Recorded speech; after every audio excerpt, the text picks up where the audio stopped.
You want to use that there for like the background and that? Give it a good sealing coat before we start to trace up our design. IBN's 25th anniversary this year, we've kicked it off with a community-led mural art project to cover the IBN Tom Price office. This project is really about us facilitating and guiding the community through what essentially is their creative process. On Monday, I ran a little bit of a workshop, a brainstorming kind of activity where I sat down and listened to elders of the community where they told me stories and different landmarks and things in the local country that's very important to them. What else can I put on the ground there? You can put a long wallow, the bison. Well, then I wonder if I put one of them rock pools in too then. Yeah, put a rock In a rock pool. Yeah, Yeah. It's been a great experience with the community coming down to participate. I was painting with bush flowers.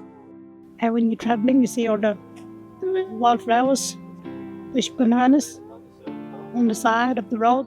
Some people would come by and have a chat, pick up a brush, sit and paint, for an hour or two. Others would come by for 10, 20 minutes and still their presence was felt. We'd have little yarns and at least they feel like they can walk past and look at that little section and be like, well, I did that.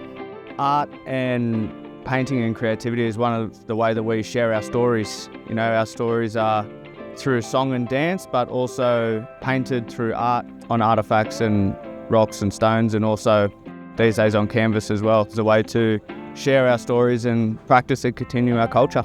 And we got the janguna. And this is Pajari, the hill kangaroo, belong to the hills. But up the janguna, that's the dreams time story. The janguna went up to the sky.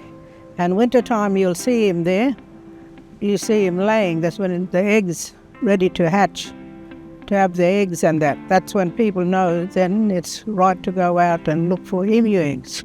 When people walk past and they see the mural, for me, if they could feel the story behind what's up there. We're lucky that art is beautiful and it's appealing to the eye, but for us as Aboriginal people, it's a lot more than just a pretty picture. So people can walk past and not just admire the beauty of the artwork, but think past that, look past that, to think to themselves, what story is being told?